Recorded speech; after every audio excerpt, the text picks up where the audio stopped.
The worst betrayal of my life happened on Christmas Day, 2023, in front of 18 people who watched my own son destroy me with 7 words. But to understand how we got there, you need to know who I used to be, and more importantly, who I thought my children were. Before we dive into this story, and trust me, it's going to take you places you never expected, I want to know where you're watching from. Drop a comment and tell me your city or state. Sometimes the most painful stories connect us across miles, and I have a feeling this one will hit home for many of you. My name is Linda, and I'm 67 years old. For 43 years, I believed I was living the American dream in Bakersfield, California. I had raised 4 children as a single mother after their father walked out when my youngest, Tyler, was only 3. Back then, in 1981, being a divorced mother wasn't exactly celebrated. The neighbors whispered. The school teachers gave me those pitying looks.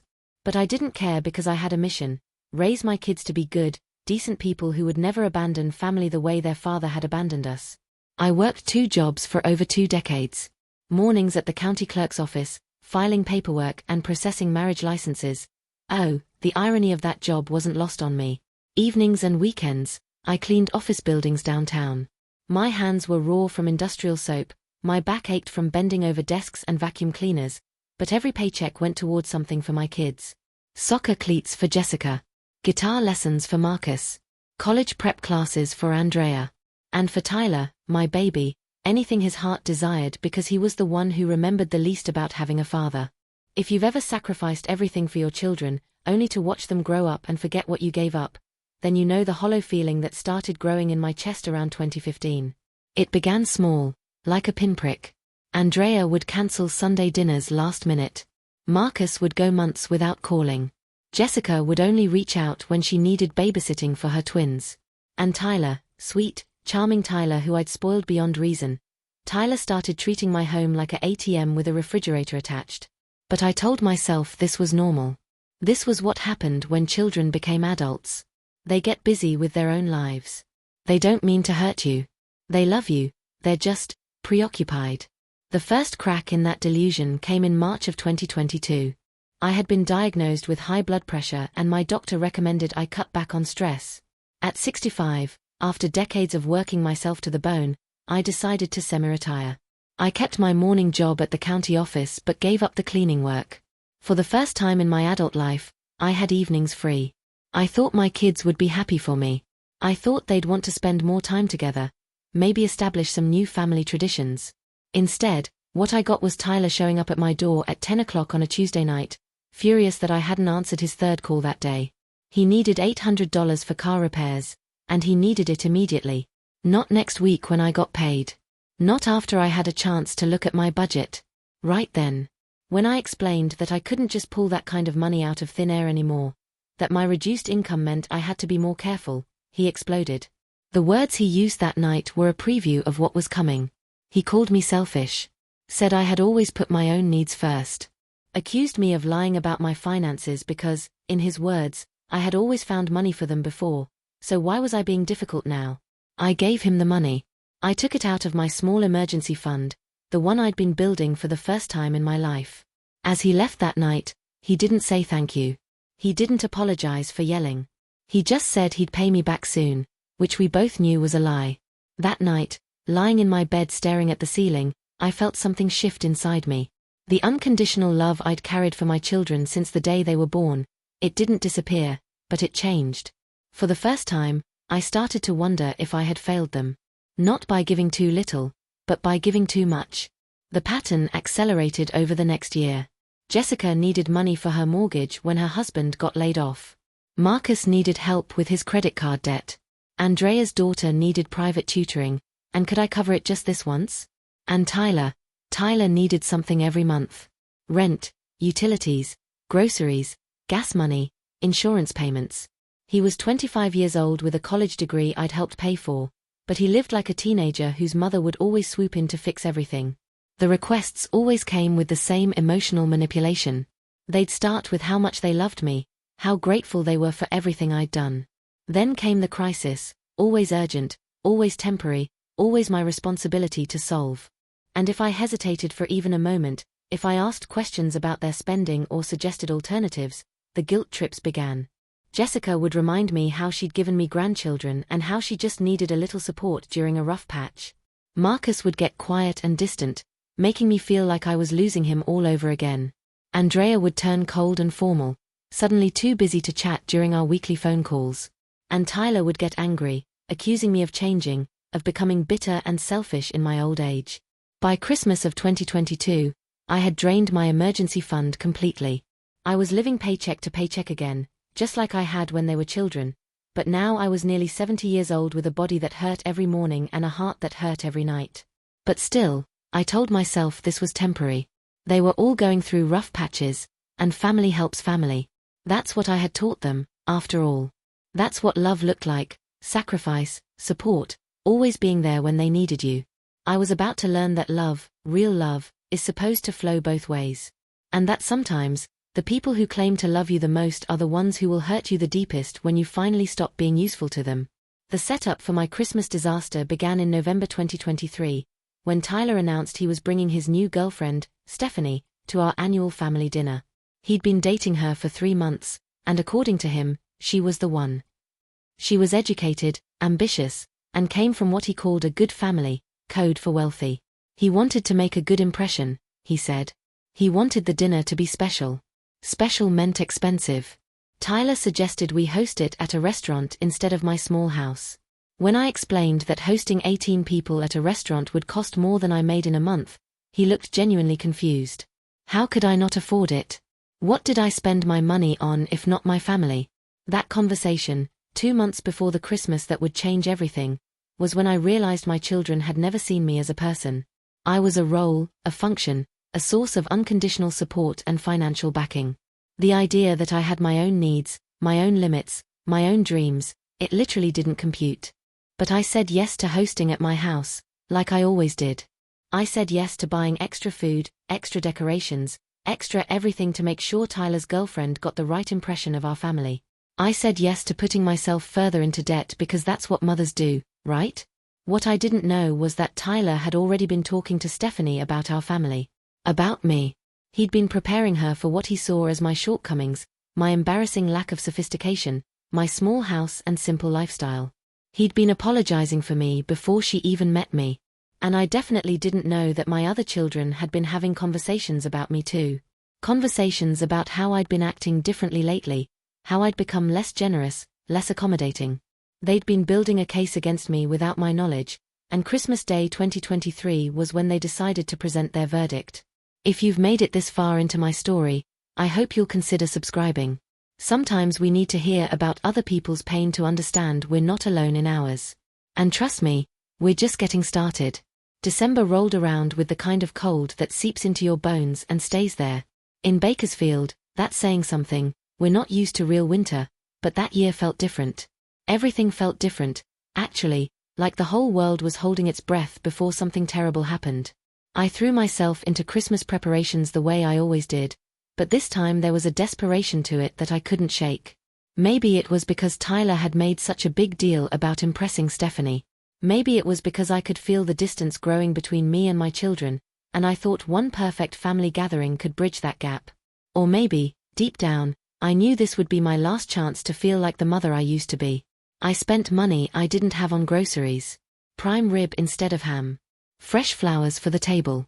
3 different kinds of wine because I wasn't sure what Stephanie would prefer. I stayed up until 2 a.m. the night before, making Tyler's favorite dessert from scratch, apple pie with the lattice crust that took forever but looked beautiful. My arthritic hands ached as I wove the dough strips together, but I kept thinking about how his face used to light up when he was 7 years old and I'd surprise him with that pie. That morning, December 25th, I woke up exhausted but hopeful. The house looked beautiful. The food smelled incredible. I'd even bought a new dress, nothing fancy, just a navy blue shift from JCPenney, but it made me feel put together, dignified. I wanted Tyler to be proud of me in front of this girl he was so eager to impress. The family started arriving around noon. Jessica came with her husband Tom and their twins, 8-year-old Emma and Michael. They're good kids, and they still hugged me with genuine enthusiasm, still called me Grandma Linda with real affection in their voices. For a moment, watching them run around my living room, I felt like myself again. Marcus arrived next with his wife Carmen and their teenage son David. Marcus had always been my quiet one, thoughtful and steady. He helped me in the kitchen without being asked, just like he used to when he was 12 and would stand on a stepstool to wash dishes beside me. Carmen complimented my decorations, and David actually put his phone away long enough to have a real conversation about his plans for college. For a while, it felt like old times. Andrea showed up fashionably late with her husband Rick and their daughter Sophia. Andrea had always been my most successful child.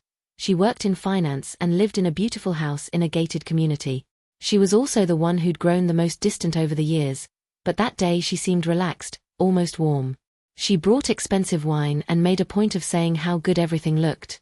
For about an hour, I let myself believe I'd been wrong about the growing distance. This was my family. These were my children. We were just going through a rough patch, but here we were, together again, and everything was going to be okay. Then Tyler arrived with Stephanie.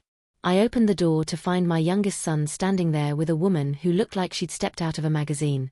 Stephanie was probably 26, with perfectly styled blonde hair and the kind of effortless sophistication that comes from never having to worry about money. She was beautiful, polished, and when she smiled at me, I could see her cataloging every detail of my modest home with barely concealed disappointment. Tyler didn't hug me at the door like he usually did. Instead, he kind of ushered Stephanie inside while making apologetic small talk about traffic and parking. He introduced her to everyone with this nervous energy, like he was trying to compensate for something. And maybe he was. I watched Stephanie's face as she took in our family gathering. The way she glanced at my furniture, not new, but clean and comfortable. The way she looked at Jessica's kids with the polite discomfort of someone who doesn't really like children. The way she accepted my offer of wine with a thin smile that didn't reach her eyes. But the real shift happened when we sat down for dinner. I had arranged the seating so Tyler and Stephanie could sit together at one end of my dining room table, which I'd extended with a card table to accommodate everyone. It wasn't elegant, but it worked. What didn't work was the conversation. Stephanie started asking questions about our family. Where had everyone gone to college? What did we all do for work? What were our vacation plans for the next year? Normal getting-to-know-you questions, but there was something underneath them, a subtle probing that made me uncomfortable. When Jessica mentioned that she'd taken time off from her teaching job to raise her children, Stephanie said something about how challenging it must be to live on one income. When Marcus talked about his work as an electrician, she nodded politely but changed the subject quickly. When Andrea started discussing her latest project at the investment firm, Stephanie perked up and they had an animated conversation about market trends and financial planning.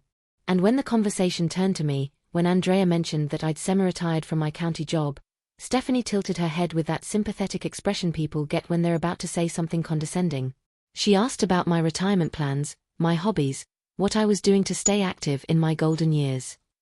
The way she said it made me feel ancient, irrelevant. Tyler jumped in to explain that I was still working part-time, that I wasn't really retired, and there was something almost apologetic in his tone, like he was making excuses for my lack of ambition. As dinner progressed, I started to notice other things. The way Tyler kept glancing at Stephanie for approval. The way he laughed a little too hard at her jokes. The way he seemed embarrassed when Michael spilled grape juice on his shirt, or when David used the wrong fork for his salad. But most of all, I noticed how my children were watching me. Not with love or warmth, but with a kind of critical assessment. Andrea kept shooting glances at Marcus. Jessica was unusually quiet. Even Carmen seemed tense. I was serving dessert when the first real crack appeared. I brought out my homemade apple pie, the one I'd stayed up making, along with store-bought ice cream and fresh whipped cream. The grandkids cheered, and for a moment I felt proud again. Then Stephanie said, in a voice that was friendly but somehow cutting, "Oh, how sweet that you made this yourself, Linda. Tyler told me you love to bake.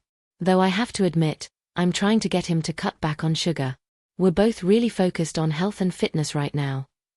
Tyler immediately started explaining that he'd make an exception for tonight, that my pie was a special tradition, but his voice had that same apologetic tone. Like he needed to justify eating dessert his mother had made. That's when I started to understand what had been happening. Tyler hadn't just been telling Stephanie about me, he'd been apologizing for me, preparing her for my inadequacies, setting her up to see me as the embarrassing mother he had to tolerate rather than the woman who'd sacrificed everything to raise him. The conversation after dessert drifted toward future plans. Andrea was talking about a cruise she and Rick were planning. Marcus mentioned wanting to take Carmen to Hawaii for their anniversary. Jessica and Tom were saving up for a bigger house.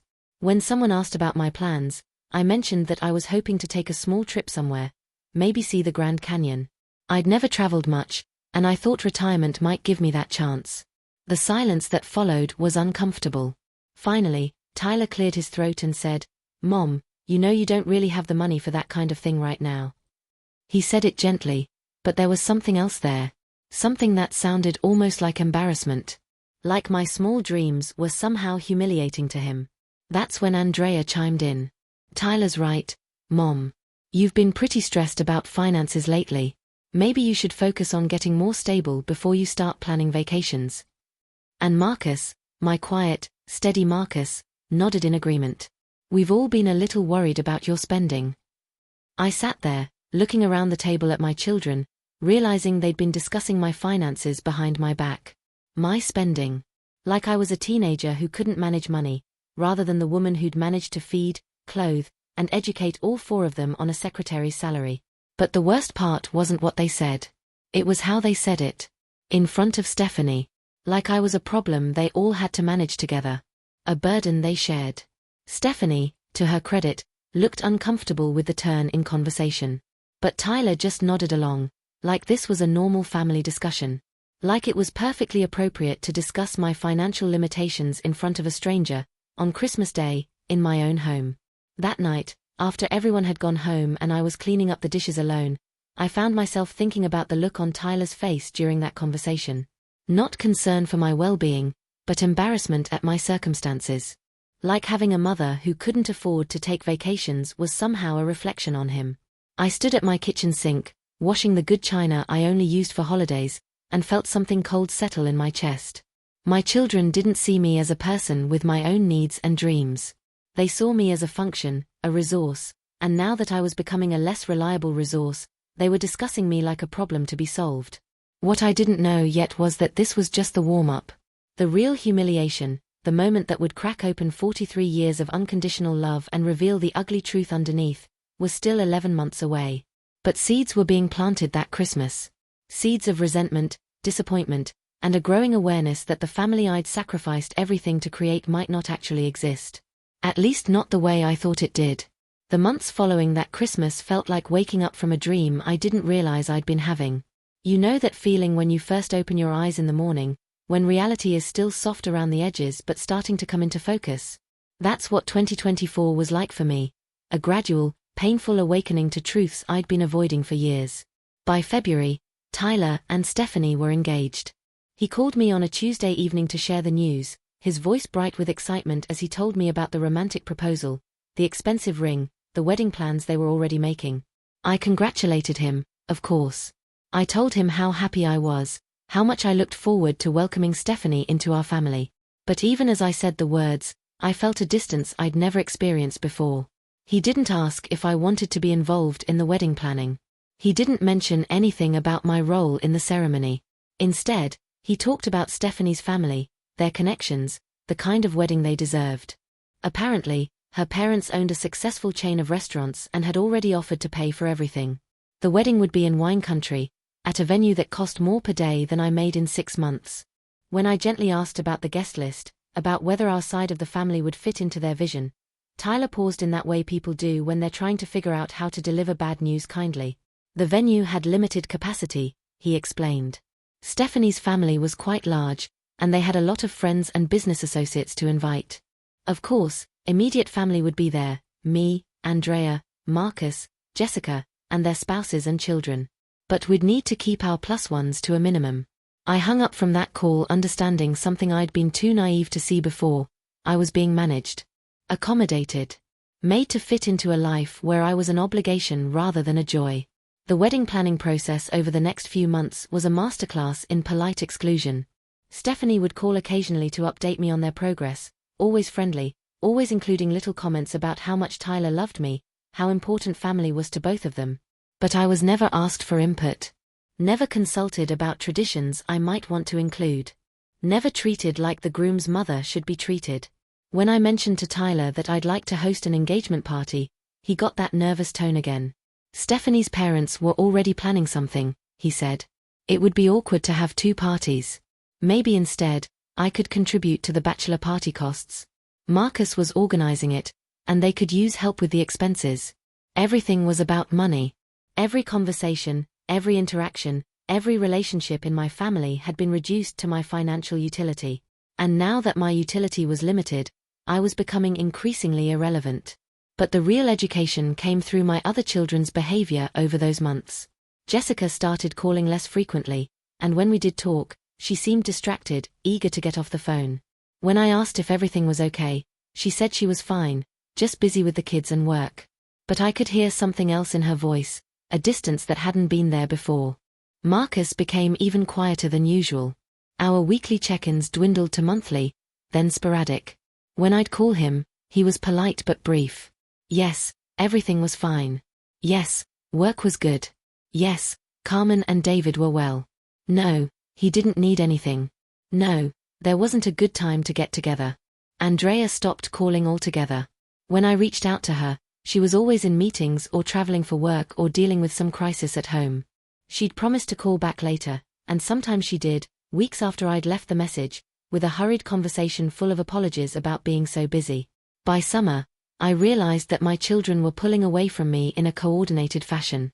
It wasn't accidental or coincidental.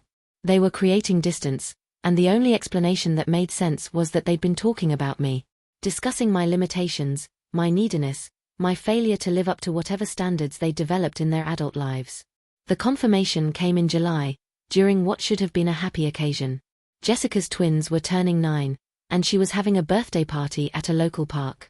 It was the kind of family gathering we used to have all the time, casual, kid-focused, everyone bringing something to share. I offered to make my famous chocolate chip cookies, the ones Emma and Michael had been requesting since they could talk.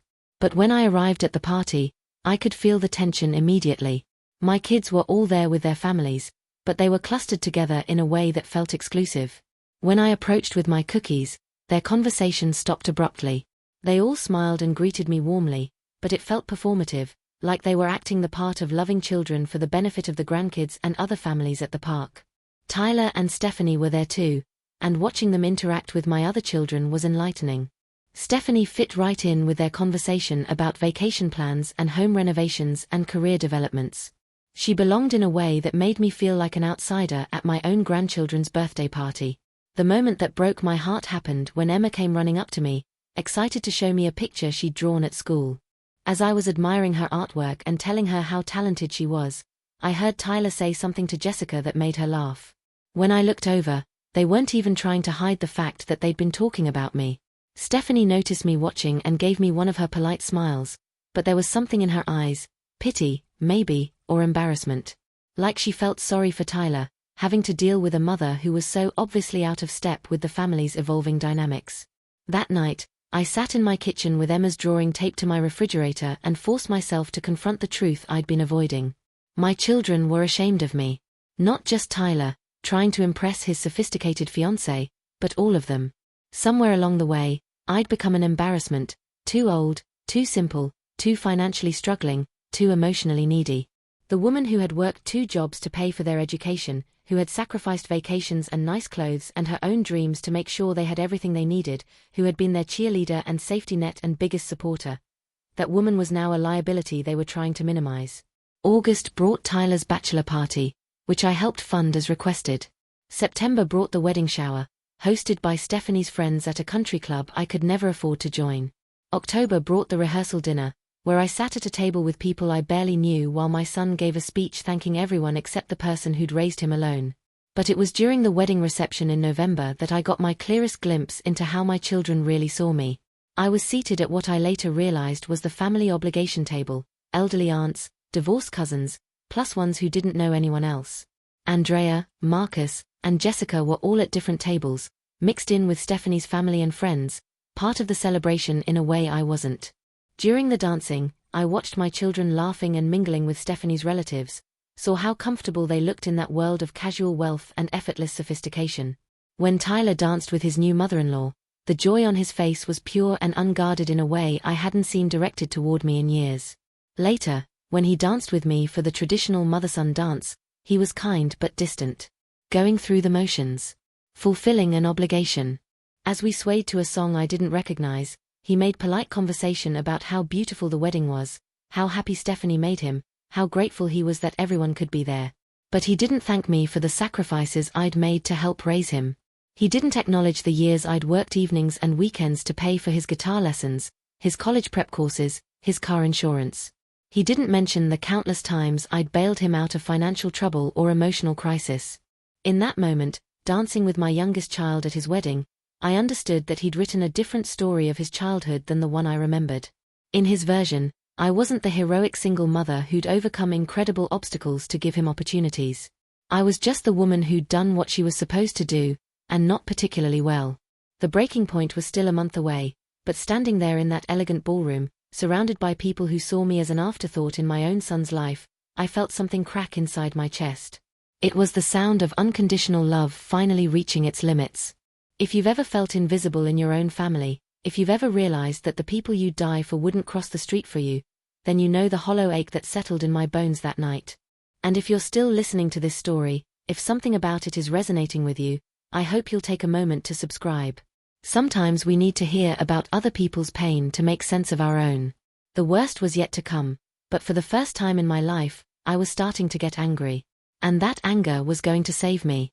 December 2024 arrived like a freight train I should have seen coming but somehow didn't. Maybe I was too busy trying to convince myself that Tyler's wedding had been an anomaly, that my children's behavior over the past year was just temporary stress from wedding planning and life changes. Maybe I was too desperate to believe that Christmas would bring us back together, reset our relationships, remind us all of who we used to be. Or maybe I was just too damn naive to accept that my children had fundamentally changed their opinion of me, and nothing I did was going to change it back. Tyler called me in early December to discuss Christmas plans. He and Stephanie wanted to host this year, he said. They'd just moved into a beautiful new house. Stephanie's parents had helped with the down payment, of course, and they were excited to have everyone over. It would be their first Christmas as a married couple, their chance to start new family traditions. I should have been happy about this. I should have been relieved that someone else was taking on the expense and effort of hosting. But something in Tyler's voice when he described their plans made my stomach clench with anxiety. They wanted to do things differently this year, he explained. More elegant, more sophisticated. Stephanie had some wonderful ideas about how to elevate our usual family gathering. They were hiring a catering company for the main dishes, nothing too fancy, just professional quality food that would let everyone relax and enjoy each other's company without anyone being stuck in the kitchen all day. When I offered to bring something, to contribute to the meal the way I always had, Tyler hesitated. Stephanie had really put a lot of thought into the menu, he said. Everything was going to coordinate, and she'd already placed the orders. Maybe instead, I could contribute to the catering costs. It was going to be expensive, feeding 18 people with restaurant-quality food, and they could use help with the budget. There it was again. Money. Always money. The assumption that my primary value to the family was financial, and the gentle pressure to contribute even when I couldn't really afford it. But I said yes, like I always did. I took $300 out of my already strained checking account and told Tyler I was happy to help. I told him how excited I was to see their new house, how proud I was of how well he and Stephanie were doing, how much I was looking forward to Christmas with the whole family. The lies came so easily by then. I'd been practicing them for months. 2 weeks before Christmas, Jessica called with an unusual request. She wanted to meet for lunch, just the two of us, to talk about some family concerns. My first thought was that something was wrong with one of the grandkids, but she assured me everyone was healthy. She just wanted to have a conversation, mother to daughter, about some things that had been on her mind. We met at a chain restaurant near her house, the kind of place that's aggressively cheerful and impersonal. Jessica was already there when I arrived, looking polished and professional in her teacher clothes, but there was tension around her eyes that reminded me of when she was 12 and had to tell me she'd failed a math test. She started with small talk. How were things going? Was I staying warm in the cold weather? Did I need help with anything around the house? But I could tell she was building up to something bigger, and the careful way she was choosing her words made me increasingly nervous. Finally, she took a breath and launched into what I now realize was a prepared speech. She'd been talking to Marcus and Andrea, she said, and they were all concerned about me. Not my health. I seemed fine physically, but my emotional state, my expectations, my relationship with the family. According to Jessica, I'd been putting pressure on everyone lately. expecting more attention than they could reasonably give, making demands that were difficult for them to meet, seeming disappointed and hurt when they couldn't drop everything to accommodate my needs. As an example, she mentioned that I'd seemed upset when Andrea couldn't make time for our usual weekly phone calls. But Andrea was going through a really busy period at work, traveling constantly, dealing with major stress. It wasn't fair for me to add guilt about family obligations on top of everything else she was managing. I sat there, listening to my daughter explain to me how my expectations for basic family connection were unreasonable, and felt something cold spread through my chest. When had wanting to talk to my children once a week become a burden?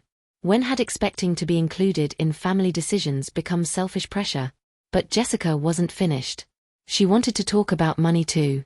They were all worried about my financial situation, she said, but they were also concerned about my approach to it. The way I'd been asking for help planning a vacation when I clearly couldn't afford one. The way I'd been making comments about being tight on money while still trying to contribute to family events and gifts. It would be better for everyone, she suggested gently, if I could be more realistic about my limitations. More accepting of what I could and couldn't do at this stage of my life. Less focused on trying to keep up with everyone else's activities and more focused on finding contentment in simpler pleasures. She was trying to be kind, I could tell. She thought she was helping me adjust my expectations to match my circumstances. But what she was really doing was telling me to shrink. To take up less space, need less attention, expect less love.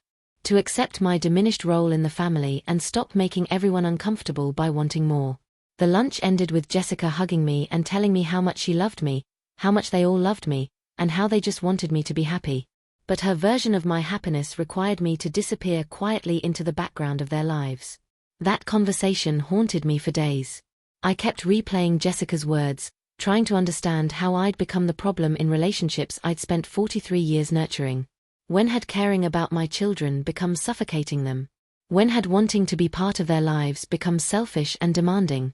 A week later, Marcus called with a similar message, though his approach was more direct. He'd heard that Jessica had talked to me, and he wanted to make sure I understood that they were all on the same page. They loved me, but they needed me to respect their boundaries. To understand that their lives were complicated and demanding, and they couldn't always be available in the ways I wanted them to be. The conversation with Andrea came 3 days before Christmas, and it was the most painful of all because she didn't even try to soften the blow. She called it clearing the air before the holiday, but what she really meant was delivering an ultimatum. According to Andrea, my behavior over the past year had been increasingly problematic. I'd been too emotional, too needy, too dependent on them for validation and support. I'd been making family gatherings awkward with my expectations and disappointments. I'd been putting everyone in uncomfortable positions by contributing to events I couldn't afford and then being resentful when they couldn't reciprocate at the same level. Christmas at Tyler and Stephanie's was going to be different, she warned me. More adult, more sophisticated, less centered around old traditions and childhood nostalgia. I needed to be prepared for that and not make everyone uncomfortable by clinging to the past or trying to be the center of attention. When I tried to defend myself, tried to explain that I'd never wanted to be the center of attention but just wanted to feel included and valued, Andrea cut me off. "Mom," she said, and her voice was sharp with frustration, "you need to understand that we're not children anymore. We don't need you to take care of us, and we don't need you to sacrifice for us. What we need is for you to figure out how to be happy with your own life instead of living through ours." The call ended with Andrea telling me she hoped I could enjoy Christmas without creating drama, and then she hung up before I could respond. I sat in my quiet house that night, staring at the Christmas decorations I'd put up out of habit more than joy, and finally understood what had been happening. My children hadn't just grown distant from me, they'd actively decided I was a problem that needed to be managed. They'd coordinated their approach, planned their interventions, and now they were warning me to behave appropriately at Christmas or face consequences I could only imagine. For 43 years, I'd defined myself as their mother. I'd structured my entire identity around loving them, supporting them, being available for whatever they needed. And now they were telling me that this love, this devotion, this willingness to sacrifice, it wasn't noble or appreciated. It was pathological and embarrassing. The night before Christmas, I lay awake staring at the ceiling and made a decision. I was going to Tyler and Stephanie's house the next day, and I was going to be exactly what my children wanted me to be. Quiet, grateful, undemanding. I was going to smile and compliment their beautiful home and their sophisticated menu. I was going to admire how adult and successful they all were. I was going to be the perfect, invisible mother who knew her place and stayed in it. What I didn't anticipate was that my children had their own plans for Christmas Day. Plans that didn't just involve managing me quietly in the background, but making sure I understood, once and for all, exactly where I stood in their hierarchy of priorities. The stage was set for a confrontation that would shatter 43 years of family mythology and reveal truths that none of us were prepared to face. But I was finally angry enough to stop protecting everyone else from the consequences of their choices. And sometimes, anger is the only thing that can save you from drowning in other people's expectations. Christmas morning dawned grey and cold, matching the dread that had settled in my chest overnight. I'd barely slept, running through possible scenarios in my mind, trying to prepare myself for whatever my children had planned for me. But as I got dressed in my best outfit, a burgundy sweater and black slacks I'd bought on sale months earlier, I realized that no amount of mental preparation could ready me for the systematic humiliation I was about to endure. Tyler and Stephanie's new house was everything I'd expected and everything I could never afford. 2 stories of pristine suburban perfection, with a 3-car garage, professional landscaping, and the kind of architectural details that screamed young professionals with family money. As I pulled into their circular driveway in my 12-year-old Honda, surrounded by my children's newer cars and SUVs, I felt like I was arriving at a party I wasn't actually invited to. Stephanie answered the door looking like she'd stepped out of a Christmas magazine. Elegant red dress, perfect makeup, not a hair out of place despite having been cooking all morning. Except, of course, she hadn't been cooking. The catering company had arrived at 8 a.m. to set up, and the house smelled like expensive restaurant food rather than the homemade warmth I associated with family holidays. She greeted me with a bright smile and air kisses that didn't quite touch my cheeks, then immediately launched into a tour of their new home. Every room was perfectly decorated, professionally designed, filled with furniture that cost more than I made in several months. She pointed out details with the enthusiasm of someone showing off her favorite possessions: the imported tile in the kitchen, the custom built-ins in the living room, the original artwork they'd commissioned for the dining room. Tyler appeared as we finished the tour, looking handsome and proud in his expensive sweater and perfectly pressed pants. He hugged me briefly, then immediately started talking about the house, their neighbors, their plans for landscaping in the spring. Everything about his demeanor suggested that this was his world now, and I was a visitor being graciously accommodated. As the rest of the family arrived, the dynamics I'd sensed building all year crystallized into something undeniable. Andrea and Rick fit seamlessly into Tyler and Stephanie's aesthetic. They admired the right details, asked the right questions about contractors and interior designers, compared notes about home renovation projects and property values. Marcus and Carmen were quieter but clearly comfortable, settling into the expensive furniture with the ease of people who belonged.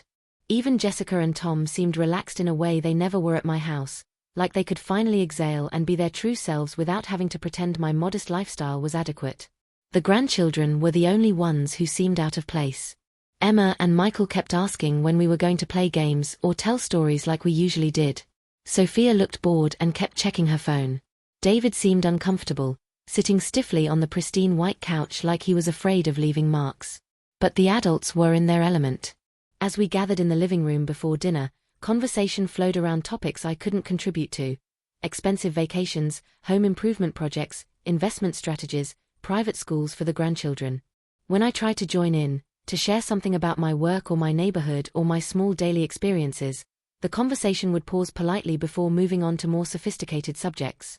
It was like being slowly erased. Not dramatically or cruelly, but through the simple exclusion that comes when you're no longer relevant to the people around you.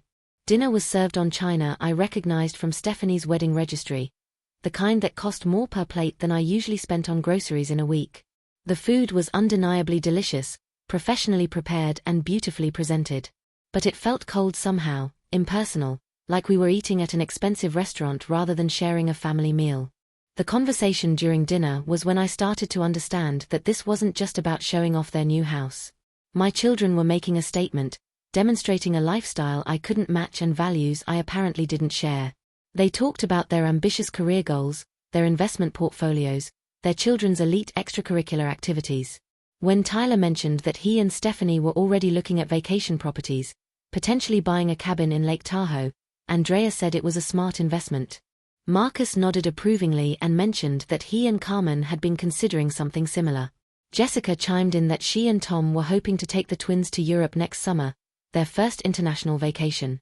I sat there, listening to my children discuss financial decisions that represented more money than I'd ever seen at one time, and realized I was supposed to be impressed. Proud. Grateful that they'd all done so much better than their poor single mother who'd raised them in a small house with second-hand furniture and generic brand groceries. But what I felt instead was a growing awareness that they weren't just excluding me from their conversations, they were performing their success specifically for my benefit, demonstrating how far they'd risen above their humble beginnings. Showing me, without saying it directly, that they'd transcended the limitations I represented. The first direct shot came during dessert. Stephanie had ordered an elaborate array of pastries from an upscale bakery, and as she served them on delicate dessert plates, she mentioned how much she admired people who bake from scratch like I did, but how convenient it was to have professional options for special occasions. Tyler laughed and said something about how my homemade desserts were always delicious but so much work, and wasn't it nice to be able to just order what you wanted without spending hours in the kitchen? It was a small comment, but it landed like a slap. The countless hours I'd spent baking for their birthdays, their school events, their celebrations, reframed as unnecessary effort when you could simply buy what you needed. Andrea picked up the thread, mentioning how much easier entertaining had become once she'd started hiring caterers for family gatherings. So much less stress, so much more time to actually enjoy your guests. Marcus agreed, saying that Carmen had been much happier hosting since they'd started buying prepared foods instead of cooking everything from scratch. Jessica nodded along, adding that she'd been thinking about doing the same thing for the twins' next birthday party. Why wear yourself out cooking when you could focus on what really mattered, spending time with family?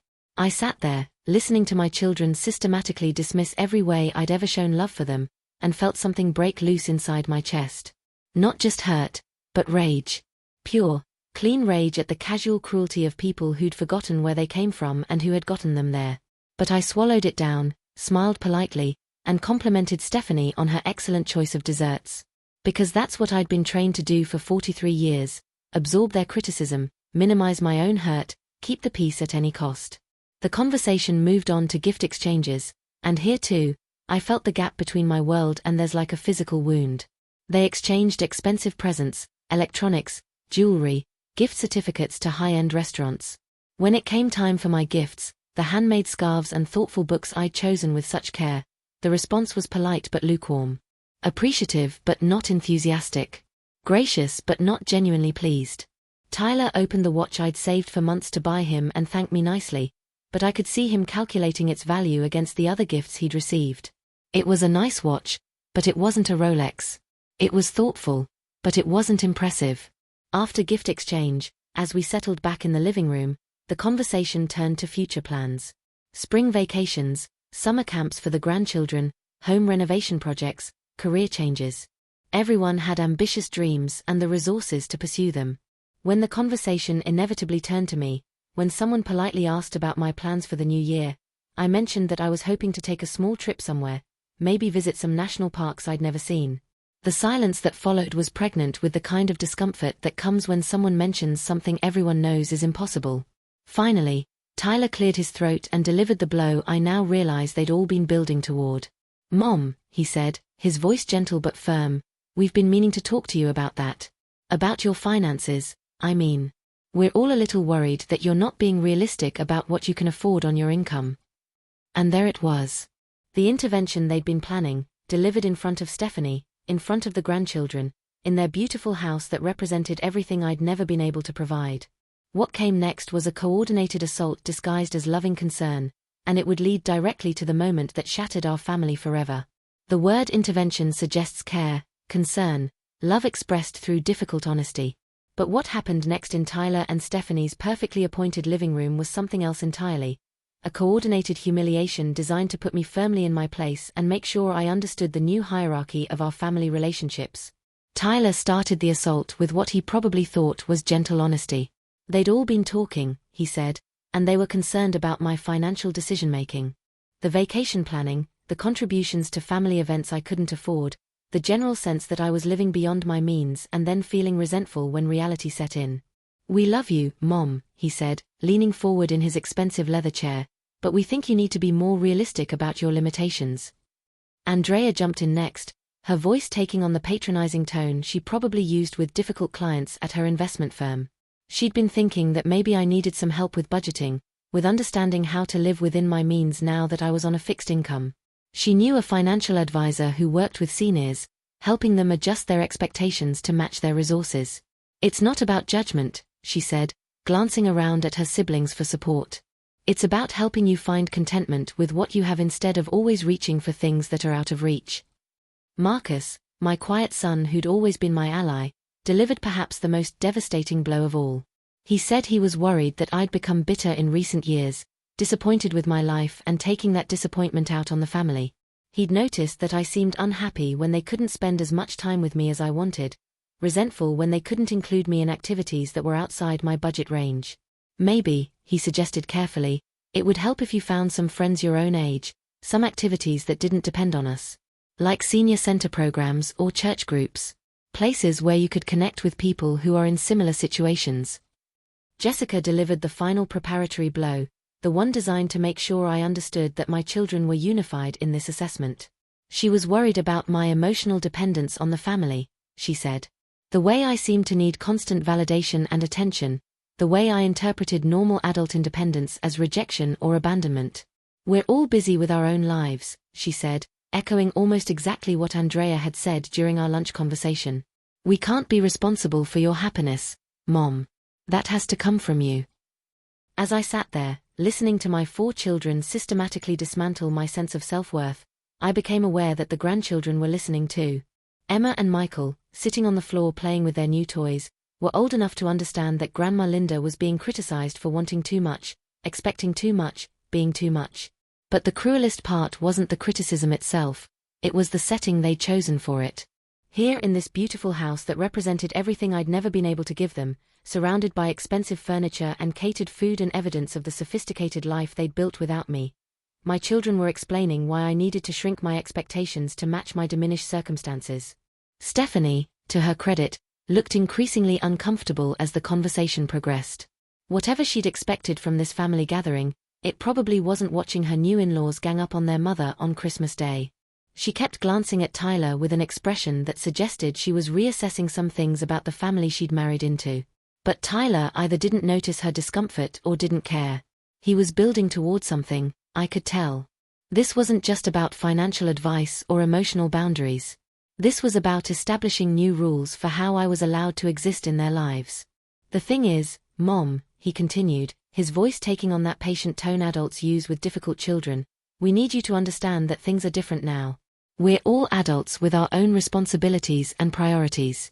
We can't drop everything every time you feel lonely or left out.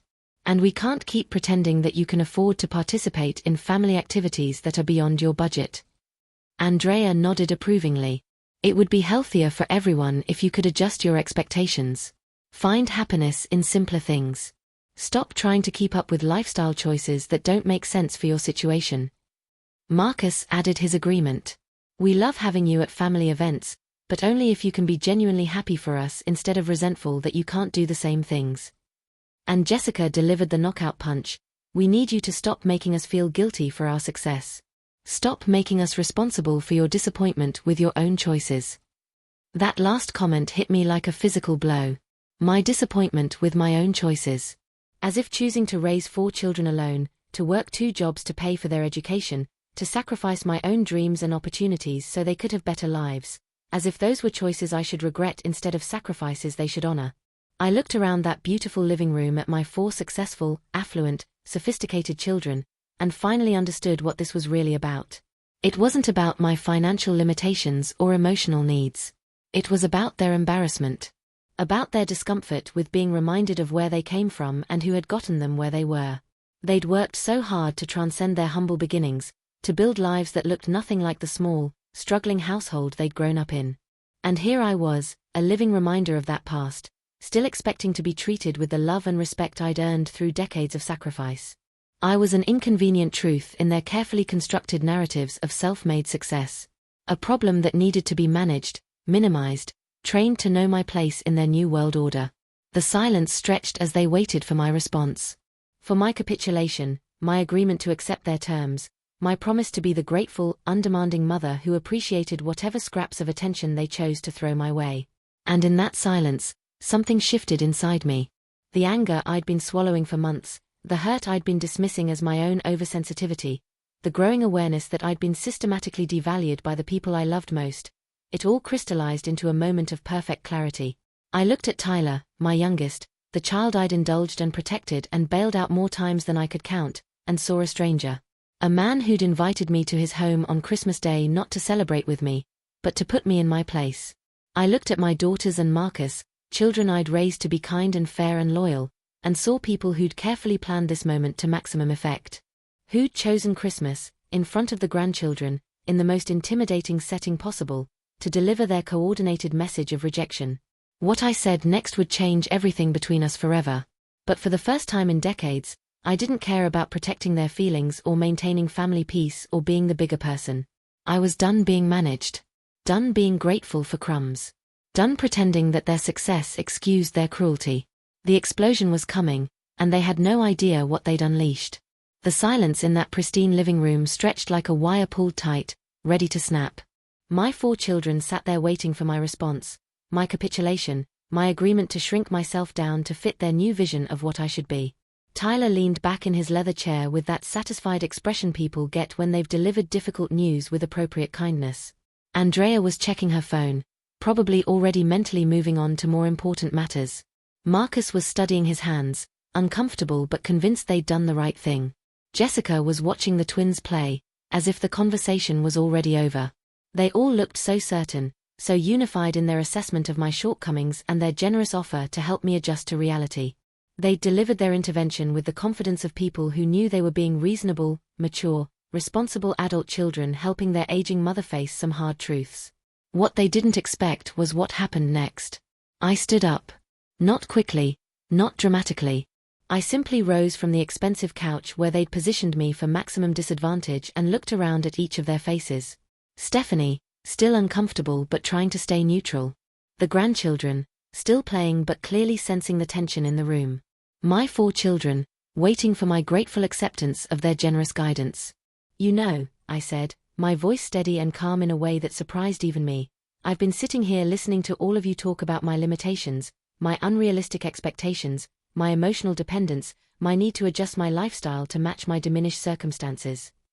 Tyler shifted in his chair, probably expecting me to thank them for their honesty and promise to do better. And I've been trying to figure out when exactly I became such a burden to all of you. When wanting to talk to my children once a week became selfish. When hoping to take a small vacation became living beyond my means. When contributing to family celebrations became inappropriate financial overreach. Andrea looked up from her phone, finally sensing that this conversation wasn't going the way they'd planned. But then I realized something, I continued, my voice growing stronger with each word. This isn't about my limitations at all. This is about your embarrassment. You're embarrassed that your mother lives in a small house and drives an old car and can't afford to eat at the restaurants you frequent. You're embarrassed that I worked as a secretary and a cleaning lady instead of climbing some corporate ladder. You're embarrassed by the sacrifices I made because they remind you of where you came from. The room had gone completely quiet now. Even the children had stopped playing, sensing the shift in energy. So let me share some reality with you, I said, looking directly at Tyler. Every dollar you spent on guitar lessons, I earned cleaning office buildings at night after working all day at the county office. Every college prep course, every car repair, every time you called me in crisis needing money, I found it by skipping meals, by buying my clothes at thrift stores, by never taking a vacation or buying anything nice for myself. Tyler opened his mouth to speak, but I held up my hand. And you, I turned to Andrea, when you needed help with college tuition, I took on extra cleaning jobs. I worked until my hands bled from the industrial soap and my back screamed from bending over desks and toilets. But I never complained because I was investing in your future. Andrea's face had gone pale, but I wasn't finished. Marcus, when you needed money for your electrician training, I cashed out my tiny retirement fund. My entire future security, gone so you could learn a trade. And Jessica, when you were struggling with postpartum depression after the twins were born, who took unpaid leave to help you? Who cooked your meals and cleaned your house and watched your children so you could rest?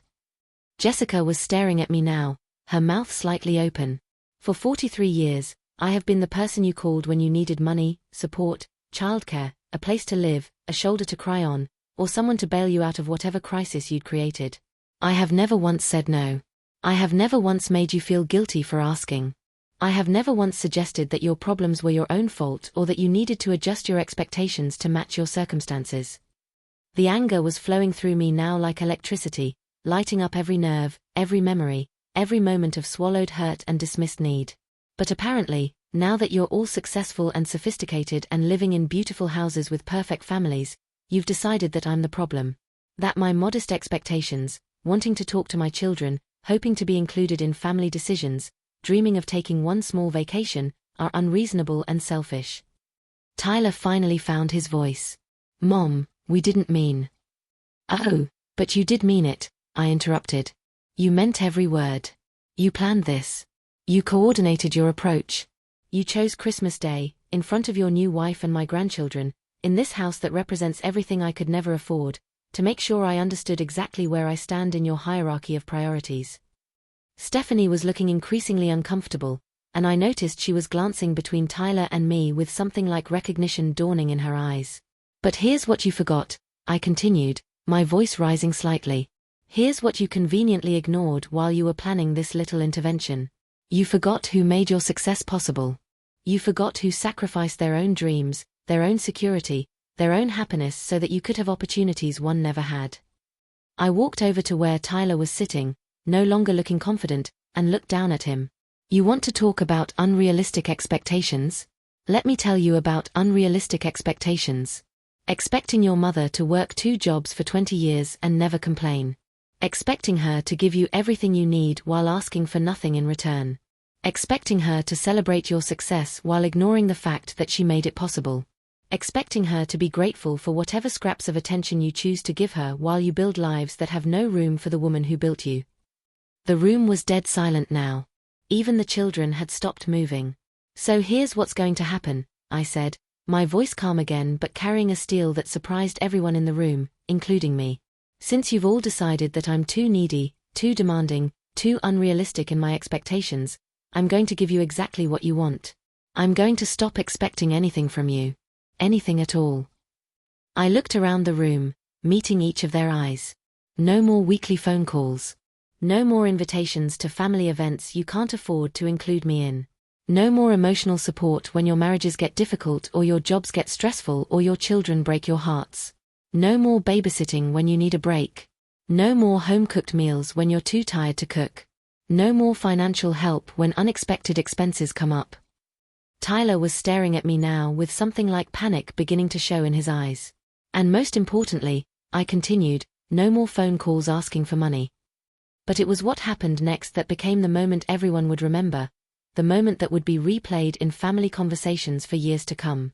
Tyler, perhaps realizing that his carefully planned intervention had backfired spectacularly, perhaps panicking at the thought of losing his most reliable safety net, perhaps just reverting to the spoiled child he'd always been when things didn't go his way, stood up and raised his voice. This is exactly what we're talking about, he said, his face flushing red. This dramatic, emotional reaction to reasonable feedback. This is why we can't have normal adult conversations with you. And then, in front of his wife, his siblings, his nieces and nephews, my son said the words that would change everything forever. You're the most useless mother we have. All you do is guilt us and make demands and act like we owe you something for doing what mothers are supposed to do anyway. The room went completely silent. Even the air seemed to stop moving. 18 people held their breath as those words hung in the space between us like poison gas. Everyone stared. At him, at me, at each other. Andrea's face went white. Marcus looked like he wanted to disappear into his chair. Jessica had her hand over her mouth in shock. Stephanie was staring at her husband like she'd never seen him before. And in that moment of perfect, crystalline silence, I felt something I hadn't felt in decades. Complete, absolute clarity about who these people really were and what they really thought of me. I looked at my youngest son, the child I'd loved most indulgently, the one I protected and spoiled and sacrificed for beyond all reason, and I smiled. Then stop calling me when you need money, I said. His face fell like a building collapsing. The color drained from his skin as the implications of what he'd just said, and what I'd just responded, hit him all at once. Everyone stopped breathing. And in that moment, 43 years of unconditional maternal love finally found its limit. The silence that followed my words was unlike anything I'd ever experienced. It wasn't just quiet, it was the complete absence of sound that happens when everyone in a room simultaneously realizes that something irreversible has just occurred. Tyler's face had gone from flushed red to ashen white in the span of seconds. His mouth opened and closed like he was trying to speak, but no words came out. Andrea was the first to find her voice, but it came out as barely a whisper. "Mom." "No," I said, my voice still carrying that steel I'd discovered. "We're past Mom now. Tyler just made it very clear how he sees me, and I suspect the rest of you agree with him, even if you're too polite to say it out loud." Marcus stood up from his chair, his face stricken. "Mom, he didn't mean." "Oh, but he did mean it," I interrupted. "Look at his face, Marcus. Look at all your faces. Tyler just said out loud what you've all been thinking. That I'm useless. That what I did for 43 years was just what mothers are supposed to do anyway. Nothing special, nothing that deserves gratitude or respect or consideration." Stephanie was staring at Tyler like she'd never seen him before, and I could practically see her reassessing everything she thought she knew about the man she'd married. The grandchildren were frozen in place, sensing the adult crisis unfolding around them but not understanding its magnitude. Jessica tried to salvage the situation. "We all said things we didn't mean. Maybe we should just..." "Should just what?" I asked. "Pretend this didn't happen. Go back to the way things were, where I pretend to be grateful for whatever attention you choose to give me while you pretend you don't wish I would just disappear quietly." Tyler finally found his voice, but it was shaky and desperate. "Mom, I'm sorry. I didn't mean to say that. I was just frustrated, and..." "Frustrated," I repeated. "You were frustrated that your useless mother wasn't accepting your generous offer to help me adjust to my limitations with appropriate gratitude." I walked over to where my purse sat on Stephanie's perfect side table and picked it up. The movement seemed to wake everyone from their shocked paralysis. "Wait, where are you going?" Andrea asked, standing up quickly. "Home," I said simply. "This conversation is over." "But we haven't finished talking," Marcus said, and there was real panic in his voice now. "We can work this out." I turned back to look at my children, all four of them now standing, all of them suddenly realizing that something fundamental had shifted in their world. "There's nothing left to work out," I said. "Tyler has clarified my role in this family, and I'm going to honor his assessment. Since I'm useless, you won't need me anymore. For anything." The implications were starting to sink in, and I could see the calculations happening behind their eyes. Tyler's face especially was cycling through a range of expressions as he mentally tallied all the ways he depended on me. Financially, emotionally, practically. "You don't understand," Tyler said, his voice taking on that whining tone he'd used as a child when he wasn't getting his way. "I was just upset. I didn't mean literally useless. I meant..." "You meant exactly what you said," I interrupted. "And for once in your life, you were honest about how you see me. I should thank you for that clarity." Stephanie suddenly spoke up, her voice quiet but clear.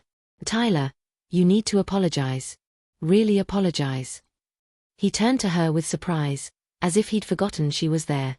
"Steph, you don't understand our family dynamic. I understand that you just called your mother useless on Christmas Day in front of everyone," she said, and her voice was cold in a way I'd never heard before. "I understand that she just explained how she sacrificed everything for you and your siblings, and your response was to dismiss her contributions as nothing special." Tyler looked between his wife and his family, clearly realizing that his carefully constructed world was starting to crumble. "But she was being unreasonable." "Was she?" Stephanie asked. "Because from where I'm sitting, it sounds like she wanted to be treated with basic respect and included in her children's lives, and you all decided that was too much to ask." Andrea tried to regain control of the situation. "This is getting blown out of proportion. We were trying to help Mom understand." "Understand what?" I asked. "Understand that wanting to talk to my children makes me needy. Understand that hoping to take a vacation makes me unrealistic. Understand that expecting to be treated with kindness in my own family makes me demanding." The room fell silent again as they realized they had no good answer. "Here's what I understand," I continued. "I understand that I raised 4 children who grew up to be successful, educated, prosperous adults. I understand that I sacrificed my own dreams, my own security, my own happiness to make that possible.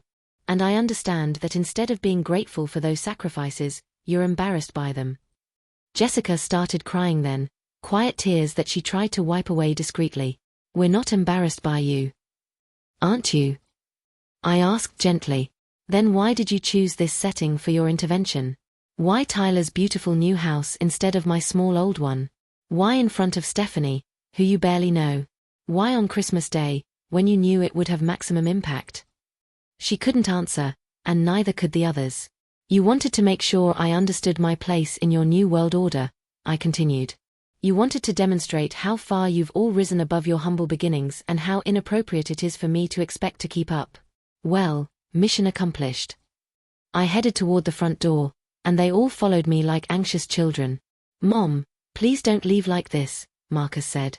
"Let's sit down and talk through this rationally." I paused with my hand on the door handle and turned back one last time. "Rationally? You mean the way you all rationally planned this conversation? The way you rationally decided to coordinate your approach to managing your problematic mother? The way Tyler rationally concluded that I'm useless?" Tyler flinched at the word like it physically hurt him. "Here's something rational for you to consider," I said. "For the past year, you've all been calling me on average twice a month asking for money. Tyler alone has asked for help 8 times since his wedding. Jessica needed mortgage help in October.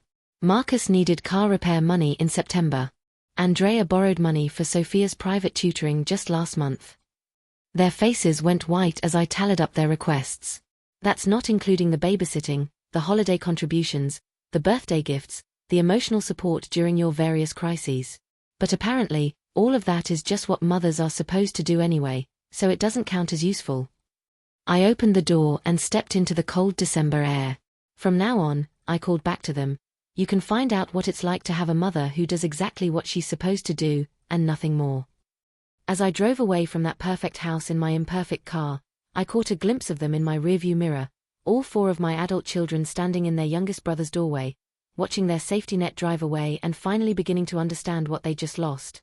The drive home gave me time to think about what had just happened, and by the time I pulled into my own modest driveway, I knew there was no going back. Something fundamental had broken in that living room, something that had been cracking for months but finally shattered completely. For the first time in 43 years, I was free.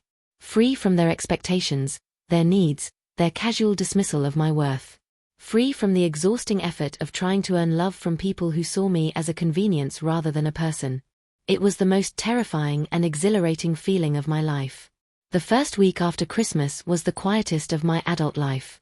My phone, which usually rang constantly with requests for favors, money, advice, or babysitting, sat silent on my kitchen counter like an accusation. For 43 years, that phone had been my lifeline to my children's lives, and now it felt like a monument to everything that had changed. I won't lie, part of me was waiting for them to call. Part of me expected Tyler to phone with a tearful apology, or Jessica to reach out with an explanation, or Marcus to try to mediate as he always had when family tensions ran high. But by New Year's Eve, the silence was complete, and I began to understand that they were calling my bluff. They thought I'd cave first, that maternal love would override wounded pride, that I'd come crawling back with apologies for my dramatic overreaction. They didn't know me as well as they thought they did. January brought the first real test of my resolve. Tyler's rent was due, and for the first time in 2 years, he couldn't cover it. His new expensive lifestyle with Stephanie, the house payments, the car loans, the credit card bills from their elaborate wedding and honeymoon, had stretched their budget beyond breaking. Normally, this would be when he'd call me with a crisis story and a promise to pay me back that we both knew was meaningless. Instead, I heard through Jessica that he'd had to ask Stephanie's parents for help. The humiliation of that, of having to admit to his wealthy in-laws that he couldn't manage his own finances, was apparently devastating to his pride. But not devastating enough to make him call me. February brought Jessica's crisis. The twins needed dental work that wasn't covered by insurance, and Tom's hours had been cut at work.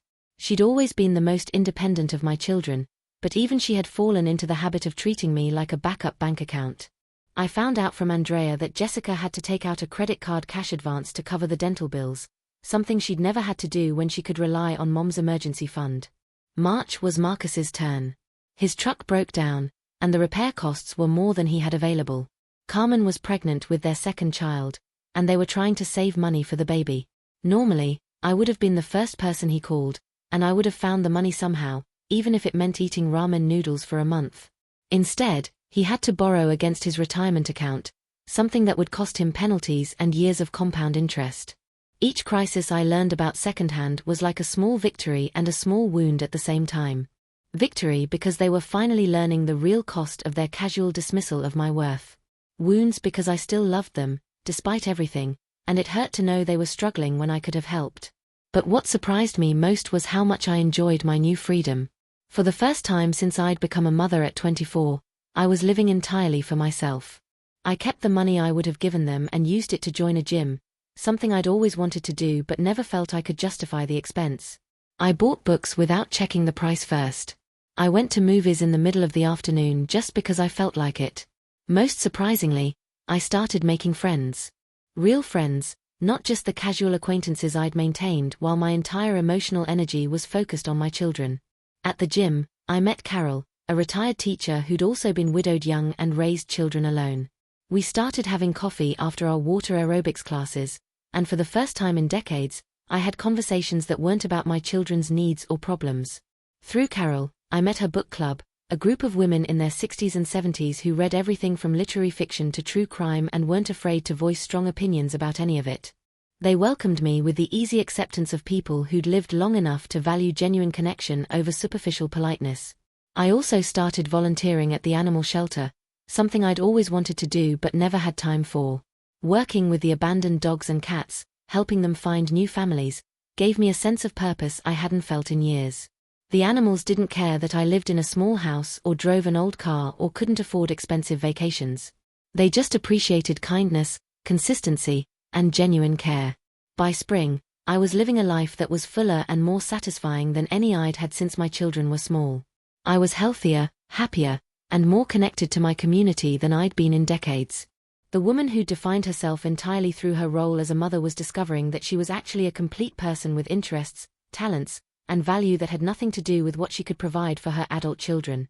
But the real reckoning came in May, on Mother's Day. I woke up that Sunday morning not expecting anything from my children. I trained myself not to expect their calls or cards or visits. Instead, I planned to spend the day at the animal shelter and then have dinner with Carol and her daughter, who'd invited me to join their celebration. What I didn't expect was to find Tyler sitting on my front porch when I came home from the shelter that evening. He looked terrible. Thin, tired, older than his 26 years should have allowed. When he saw me approaching, he stood up slowly, like a man facing an execution. "Hi, Mom," he said, and his voice was smaller than I'd heard it since he was a child. I looked at him for a long moment, this son who'd called me useless, who'd dismissed my sacrifices as nothing special, who'd apparently been waiting on my porch for hours based on how stiff he looked. "Tyler," I said neutrally, unlocking my front door. "What do you want?" He flinched at the coldness in my voice, but he followed me inside to the living room where we'd had thousands of conversations over the years, most of them about his problems and my solutions. "I wanted to wish you a happy Mother's Day," he said, though we both knew that wasn't why he was there. "Thank you," I said, sitting down but not inviting him to do the same. "Is that all?" He shifted uncomfortably, clearly trying to figure out how to approach whatever crisis had brought him to my door. Finally, he just blurted it out. "Stephanie left me." I felt a flicker of satisfaction followed immediately by a stab of maternal concern, but I kept my expression neutral. "I'm sorry to hear that," she said. He paused, swallowed hard, then continued. "She said she couldn't respect a man who treated his mother the way I treated you. She said if that's how I talked to someone who sacrificed everything for me, she couldn't trust me to treat her any better when times got tough." The irony wasn't lost on me. The woman he'd been trying so hard to impress had been paying attention after all, and she'd drawn conclusions he hadn't expected. "She took half our savings when she moved out," he continued, his voice breaking slightly. "I can't make the house payments on my own. I'm going to lose everything." There it was. The real reason for his visit. Not remorse for what he'd said, not genuine desire to repair our relationship, but another financial crisis that he expected me to solve. "That's unfortunate," I said. He looked at me with confusion, clearly expecting a different response. "I was hoping. I mean, I know you're still upset about Christmas, but I was hoping you might be able to help me figure something out. Maybe alone, just until I can get back on my feet." The audacity of it took my breath away. 5 months after calling me useless, he was sitting in my living room asking for money, apparently expecting that maternal love would overcome the wounds he'd inflicted. "Tyler," I said, my voice very calm, "do you remember what you called me the last time we spoke?" His face crumpled. "Mom, I was angry. I didn't mean." "You called me useless," I continued. "You said all I do is guilt you and make demands and act like you owe me something for doing what mothers are supposed to do anyway." Tears were starting to stream down his face now, but I wasn't finished. "So I'm confused about why you're here. If I'm useless, what help could I possibly provide? If what I did for you was just what mothers are supposed to do anyway, nothing special, then surely you don't owe me any consideration in return." "I was wrong," he whispered. "I was so wrong, Mom. I don't know why I said those things." "I know why you said them," I replied. "You said them because they're what you really think. You and your siblings spent months discussing my shortcomings, planning your intervention, deciding that I needed to be put in my place. Those words didn't come from nowhere, Tyler. They came from your genuine assessment of my worth." He was sobbing now, the kind of desperate crying that comes when someone realizes they've destroyed something irreplaceable. "What do you want me to say?" he asked. "What can I do to fix this?" I looked at this broken man who was still, despite everything, my son, and felt the old maternal instincts stirring. But I'd learned something important over the past 5 months. Love without respect is just exploitation with prettier packaging. "I want you to understand something," I said. "For 43 years, I have been available for every crisis, every need, every request for help that any of you had. I worked myself to the bone, gave up my own dreams, sacrificed my own security to make sure you all had opportunities one never had." He nodded miserably. "And in return, I asked for very little. I wanted to be part of your lives. I wanted to feel valued and respected. I wanted to be treated with the same kindness I showed all of you. But apparently, those expectations were too much." "They weren't too much," he said urgently. "We were horrible to you. Selfish and ungrateful and cruel." "Yes, you were," I agreed. "But more than that, you were dishonest. You pretended to love me while resenting me. You pretended to appreciate my sacrifices while dismissing them as ordinary. You pretended to want me in your lives while planning interventions to minimize my presence." He looked up at me with red, swollen eyes. "How do I fix this? How do I make it right?" I studied his face, this child I'd loved so indulgently, looking for genuine remorse rather than desperate manipulation. What I saw was a man who was finally beginning to understand the true cost of his choices. "You start by understanding that some things can't be fixed," I said.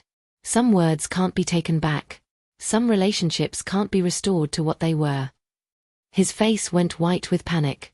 "But," I continued, "that doesn't mean we can't build something new. Something honest this time.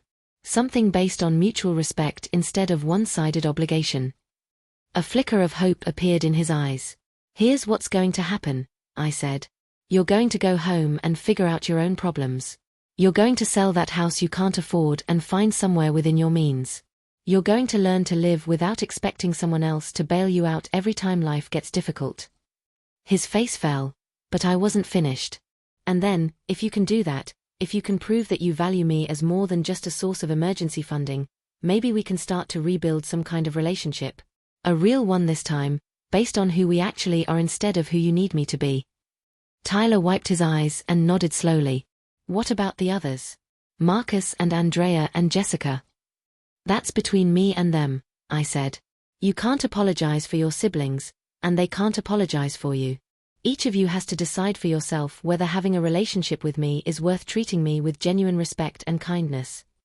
He stood up slowly, looking lost but slightly more hopeful than when he'd arrived. "I love you, Mom," he said quietly. "I love you too," I replied. "But love isn't enough anymore. It never was." As I watched him drive away, I felt something I hadn't experienced in decades: peace. Not the peace of resolution, there was still too much unresolved for that, but the peace of finally standing up for my own worth. The phone calls from my other children started the next week. Apparently, Tyler had shared some version of our conversation, and they were beginning to understand that I wasn't bluffing, wasn't having a temporary tantrum that would blow over with time and patience. The conversations were difficult, painful, and brutally honest in ways our family had never been before. There were tears, recriminations, accusations, and slowly, grudgingly, the beginning of real accountability. It took months of careful negotiation, boundary setting, and genuine change on their parts, but gradually, we started building new relationships. Not the old ones based on my endless availability and their endless needs, but something more balanced, more honest, more respectful. They had to learn to see me as a person with my own needs and limitations. I had to learn to ask for what I wanted instead of hoping they'd figure it out. They had to learn to appreciate rather than expect. I had to learn to say no without guilt. It wasn't easy, and it wasn't quick. Some days I wondered if the old dysfunctional relationships might have been easier than the work of building healthy ones. But as I sit here now, 2 years later, looking at the life I've built for myself and the genuine connections I've developed with my children, I know it was worth every difficult conversation, every boundary defended, every moment of standing up for my own worth. My children still call me for advice, but now they also call to hear about my life, my interests, my plans. They still sometimes need help, but they ask with respect and genuine gratitude rather than expectation and entitlement. They include me in their plans not out of obligation but because they genuinely enjoy my company. Most importantly, they've learned that love is not a one-way street, that relationships require mutual effort and consideration, that the woman who raised them is not just a mother but a complete human being deserving of the same kindness they expect from her. Tyler eventually rebuilt his life, downsized to a modest apartment, learned to live within his means, and slowly earned back my trust and respect. Stephanie never came back. She'd found someone who treated his family with genuine appreciation, but Tyler learned from that loss in ways he couldn't learn from his successes. The other children went through their own reckonings, their own processes of understanding how they'd taken me for granted and learning to do better. Some adapted more quickly than others, but all of them eventually came to understand that the intervention they'd planned for me had actually been exactly what they needed themselves. As for me, I discovered that life after 6 to 7 could be full of possibilities I'd never imagined when I was defining myself entirely through my children's needs. I traveled to the Grand Canyon that spring, joined a hiking group, fell in love with photography, and even started dating a lovely man I met through my book club. I learned that respect is more important than love, that boundaries are more valuable than endless availability, and that sometimes the greatest gift you can give someone is refusing to enable their worst impulses. If you've made it through this entire story, if something about my experience resonated with you, I hope you'll take a moment to share it with someone who might need to hear it. Sometimes we need other people's stories to help us understand our own lives, to give us permission to stand up for our own worth, to remind us that it's never too late to demand better. And if you're someone who recognizes yourself in my children's behavior, if you're realizing that you might have taken someone's love for granted or treated their sacrifices as ordinary rather than extraordinary, it's not too late to change. It's not too late to rebuild those relationships on healthier ground.